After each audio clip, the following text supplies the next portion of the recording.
Thanks for staying up late with us. Despite most of the country getting the day off, as you can tell, we are still on the clock, and for good reason. Just like any weekday, it is a busy day in politics, and we notice more of you are turning to the Pulse for your political news, and it comes to you every night, minus the bias and with the unapologetic fact-checking of both sides. We have a lot to get to tonight, including an in-depth look at something called the shadow docket. Have you heard of this? An eye-opening look at how the nation's highest court is operating behind the scenes. I want to look at that. And later, we'll chat with Battleground's S.E. Cupp about why these campaign visits are critical for candidates and the massive role Michigan voters have to play this year. But we begin tonight with another packed rally in Detroit on this Labor Day. If there's a playbook for politicians, visiting Detroit on Labor Day is in one of those pages. And today, Vice President Kamala Harris grabbing that page back in Metro Detroit for her second visit in the last 30 days. Harris met with union members this morning, including the Teamsters, UAW, and AFT, and she spoke to a packed gymnasium at Northwestern High School.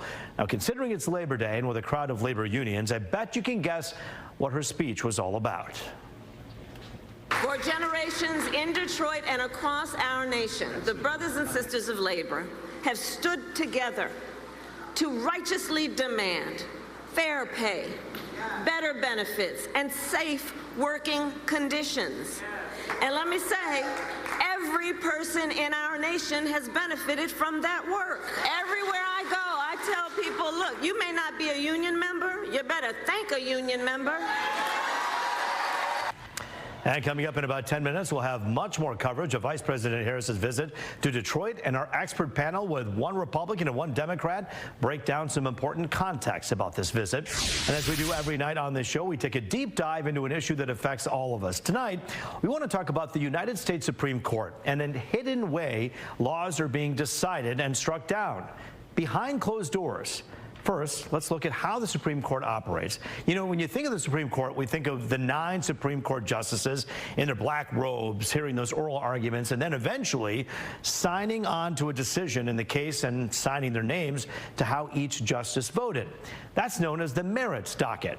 And it's how the court operates the vast majority of the time. But there's another area where the court does business without that same transparency or that procedure. And that's what's come to be called the shadow docket. Now, the shadow docket sounds like maybe an airport novel about a Beltway conspiracy or something. Well, in reality, it's not quite as dramatic, but it's extremely important to understand.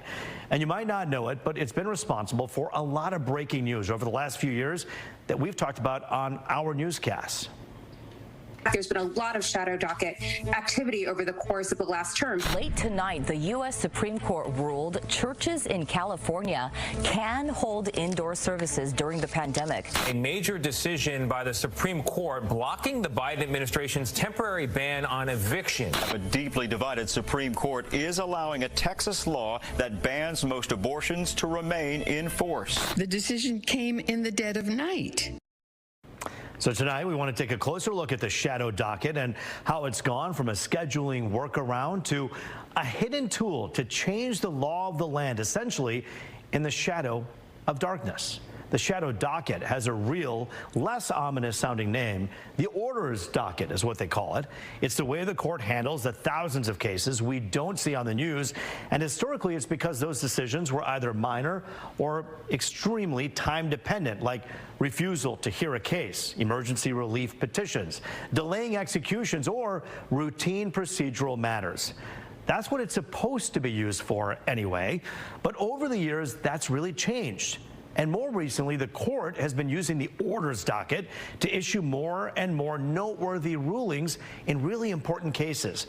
And that quickly caught people's attention and sparked the shadowy nickname that's called the shadow docket.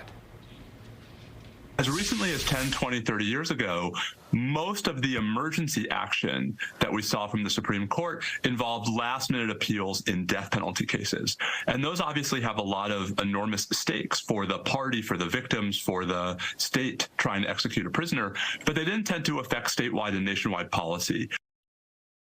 That's Georgetown law professor Steve Vladeck, who quite literally wrote the book on the shadow docket. And he says it's not just academics who should be paying really close attention to this. By volume, it actually ends up being almost 99% of what the Supreme Court does is not the merits docket, but rather these unsigned, usually unexplained orders. A lot of important stuff happens in these unsigned, unexplained orders. Increasingly more and more important stuff happens through these unsigned, unexplained orders. And so we who care about the Supreme Court, whether professionally, personally, or both, should be paying more attention to what happens in these inscrutable, often inaccessible rulings. As a good professor alluded to there right now, the shadow docket's intended purpose was for fast-paced decisions, but it's now being used for traditional cases with much heavier impact. If you're wondering what's wrong with the justices having a summer vacation, well, that's not really what's going on here. The justices still do their important work, but while under the so-called shadow docket, they don't have to sign their names to their decisions or reveal their arguments ruling in favor or against something. And that concerning trend started within the last decade. We saw, for example, over and over again during the Trump administration that the Supreme Court would step in and grant emergency relief after lower courts had issued nationwide injunctions blocking Trump immigration policies. We saw a host of unsigned, unexplained orders from the court saying, no, go ahead. You should be able to carry out your immigration policies.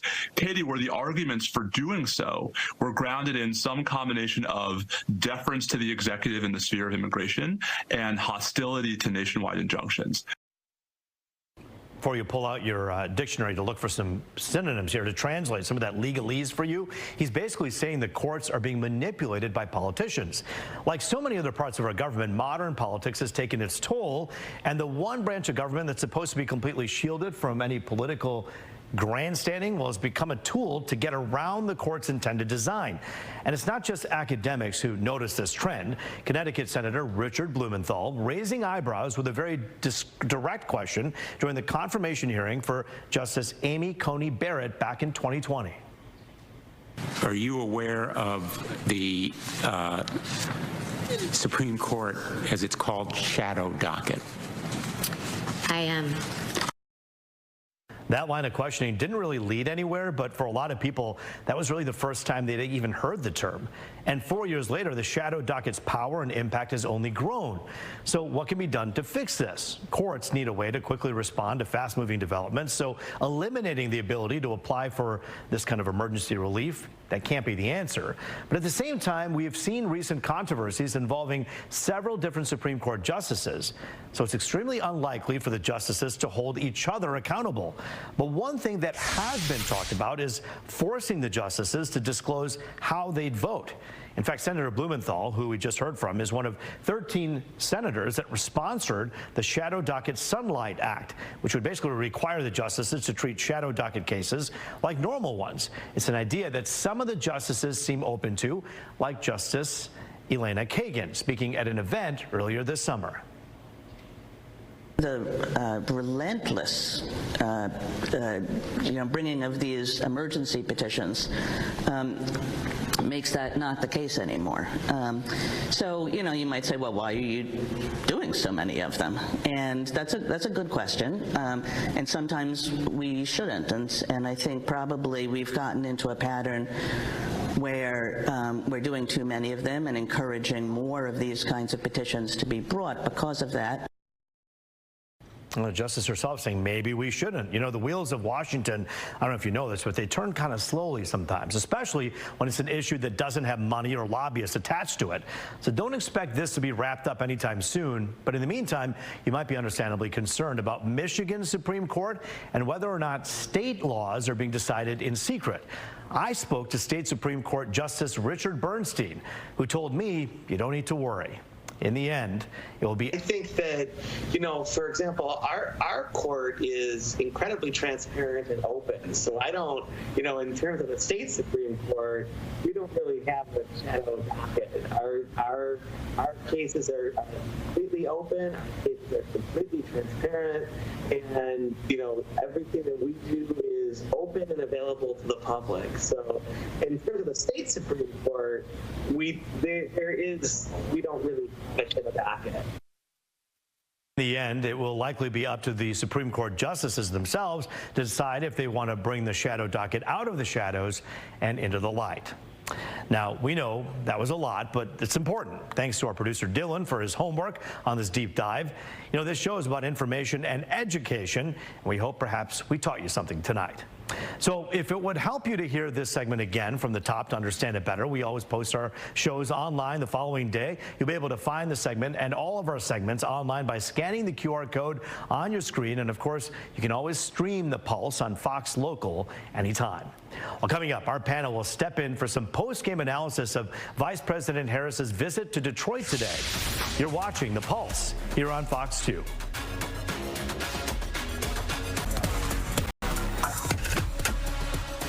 All right, back now with the Pulse as a nonstop election cycle does continue. Even on Labor Day, there's no rest on the road to the White House.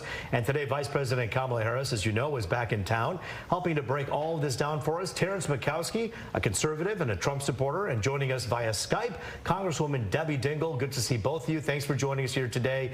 Hey, we said this earlier when we were testing our microphones. Congresswoman, you say you get along with a lot of people on the other side of the aisle. And so Terrence just said the same thing to me about you. And that's a good thing. We need more of that, don't we? We do need more of it. And I love seeing Terrence. I love talking with them. We always respect each other. We exchange ideas, may not agree on everything, but we really like each other and respect each other. Well, we love having you here. And Terrence, we'll give you a chance to talk here in a moment. I just wanted to really get down to business here when it comes to VP Harris's visit to town. Listen, this union vote is really important. There's a question that I have for you, Congresswoman, that I've always wanted to ask you about this topic. You have like Sean Fain saying, hey, we're all in with Kamala Harris. You have a lot of people in the kind of the upper brass say that. Do you believe that the rank and file and kind of the workers and the working class within the UAW all agree 100% and will give their support to Kamala Harris? No. I already know that that's a problem. We do not. The union halls have not decided who they're going to vote for. There are a lot of Trump supporters in the union halls. There are Harris supporters in the union halls. And there are people that haven't made up their minds.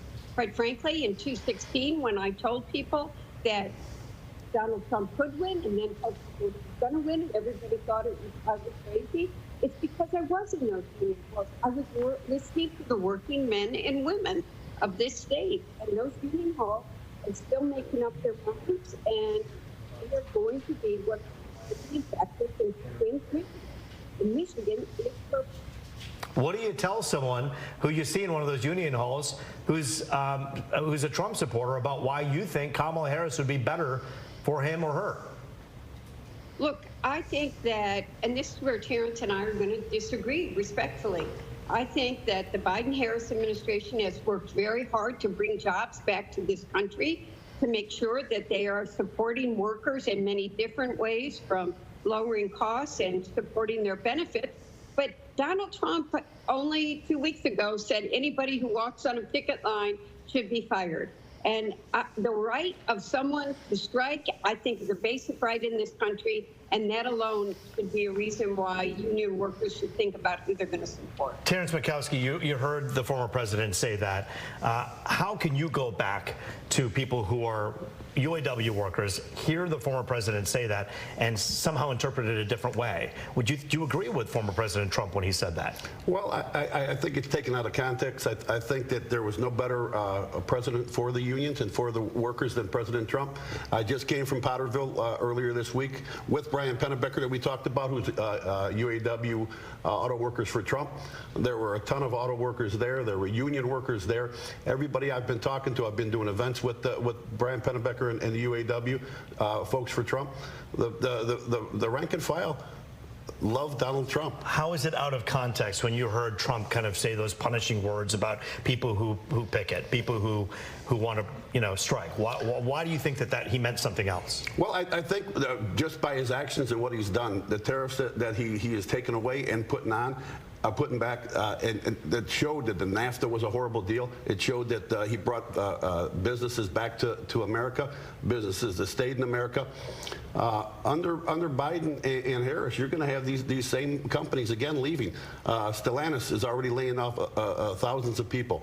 The big three is going to be in trouble. They forced the hands of the UAW, forced the hands of these auto workers to come up with these ridiculous concessions, and these jobs, unless President Trump is brought back, are going to go overseas.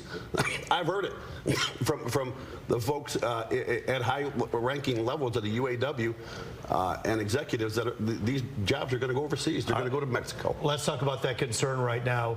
To Congresswoman Debbie Dingell, you care a heck of a lot as someone who worked in the autos for so much of your life, and now, of course, represent everybody in this auto industry state. What do you tell someone who says, hey, I'm worried that Kamala Harris's administration could send jobs away? So I feel very strongly. I agreed with Donald Trump that NAFTA was bad trade policy, and I will continue to fight for that. Both President Trump and President Biden and Harris have, President Biden actually put a 100% tariff on electric vehicles coming from China, and we've all made it very clear that we cannot let China play games with trade and build plants in Mexico and then try to bring them into this country. This administration, Kamala Harris, will be very clear that she is against that and will stand for it. And I want to say that, Donald Trump has said, I'm going to give tax breaks to billionaires and corporations, which he did, by the way, that located overseas. I think that this administration has shown that they care about working people, making sure that they are getting the tax break, protecting their jobs, keeping them here, not letting our supply chain or OEMs go overseas. And they've walked their talk. I want to talk about spending for a moment here. A lot of the inflationary period that we've been dealing with, so many economists have attributed to overspending, both from the Trump administration after COVID and the Biden administration. So many of these plans that Vice President Harris has, like the $25,000 home loans and other things, will just drive up our debt. Are you worried about that at all?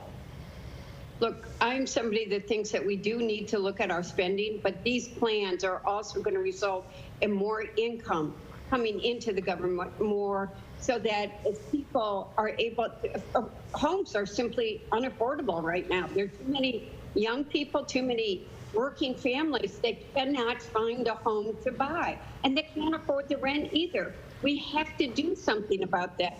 But when we start to sell homes, we build them and sell them to young families, to young people. That'll be property taxes that are coming in. That's going to make communities stronger. So I think we all need to work at finding places to cut and eliminate waste.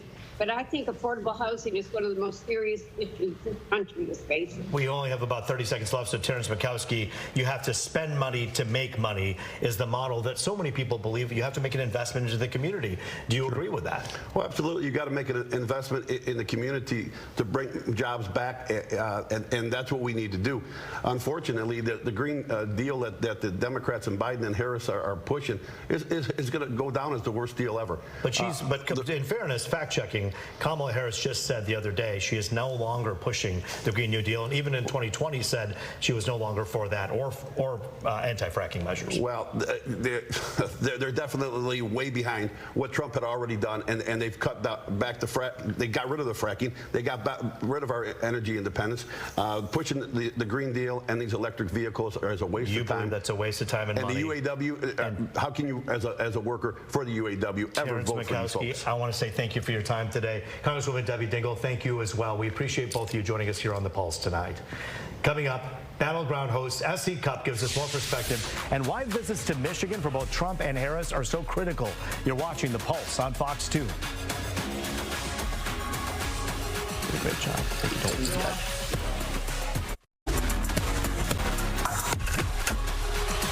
Welcome back to The Pulse on this Labor Day. You know the mission, people, power, and politics. And today kicks off another busy week of campaign stops in Michigan and across the country, even though it's a holiday. Joining us now to talk about how big of a role these visits play, someone you know well here at Fox 2, Battleground host S.C. Cupp. And Battleground, for those who have not had the chance to watch the show, really hits on all of the issues that impact the battleground states here in the great America. And so, S.C., good to see you. Thanks for joining us here. Sure, my pleasure. So let's talk about this. Kamala Harris in town. You know how important Detroit is, especially on Labor Day. This is a place we've seen Bill Clinton march on these parades. We've seen so many candidates do this. How important is it for Kamala Harris to be in Detroit on a day to honor labor? It's really important. I don't have to tell you how important labor is in Michigan.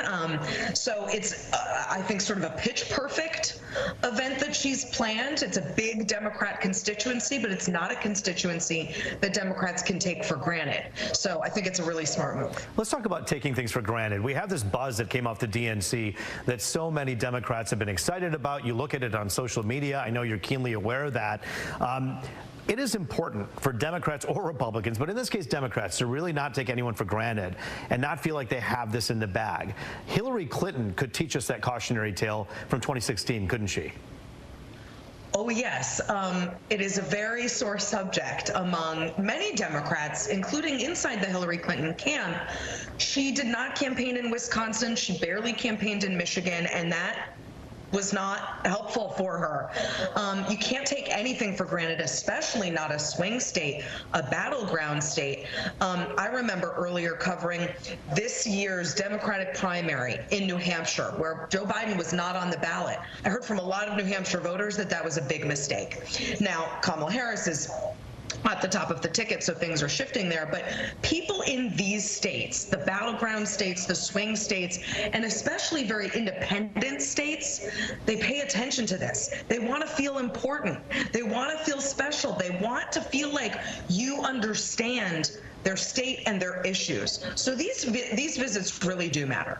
There's a reason the Kamala Harris campaign has opened 25 plus offices in North Carolina, a state that Democrats have not won since 2008, but they see it sort of within reach. And so being on the ground there, having your campaign staff, your volunteers, your surrogates there, and then you going yourself, it's so important. And Trump and Vance are doing the same. You know, J.D. Vance earlier, I think today or yesterday, said he was basically living in Wisconsin. They are very aware that being there in person really does matter. I said the other day that Donald Trump and Vance both need Lions jerseys if they want to attract a bigger base because they're spending so much time here in Detroit. One last question. We have about 30 seconds left. You know, you're a political guru. You have millions of followers. You get this from a higher level. But for everyday dudes out there who are watching this, why would someone need to, as a politician, show up with a bunch of their supporters if they're already voting for the guy who's sitting on stage? Shouldn't they be hitting the middle America that don't like them? I mean, that's an interesting point. And there's nowhere these guys shouldn't go, right? I mean, if you want to be the president of all America, you should be going everywhere. And that's true. But they are also just very aware that this election will come down to a very small number of voters in these 7 swing states. And they know their time is a commodity. Their time is precious. So they have to devote most of their resources and energy to the places that it's going to matter the most. It doesn't mean that California and Texas and Kansas don't matter. They do. But you know as well as I do that these swing states, I mean, it's why Battleground exists, because we're just covering the states that are going to decide this election. But within these states, we have bases of people, and they go right to the base to rally them. But I guess the answer to that would be, Essie, there's nothing like a good soundbite followed by rabid applause. And that's what they want to hear, right? That's exactly right. That's why they have conventions as well. It's not just to nominate the candidate. It's to celebrate and be in a friendly environment. That's why they do these rallies too. They're going to be seeing a lot more of these rallies in the states that you're covering all across the battleground, and we're going to keep watching your show, and we thank you for being a part of ours tonight. Thank you, Essie Cupp. Sure. That is The Pulse on this Labor Day. I'm Rup Raj. We'll see you tomorrow.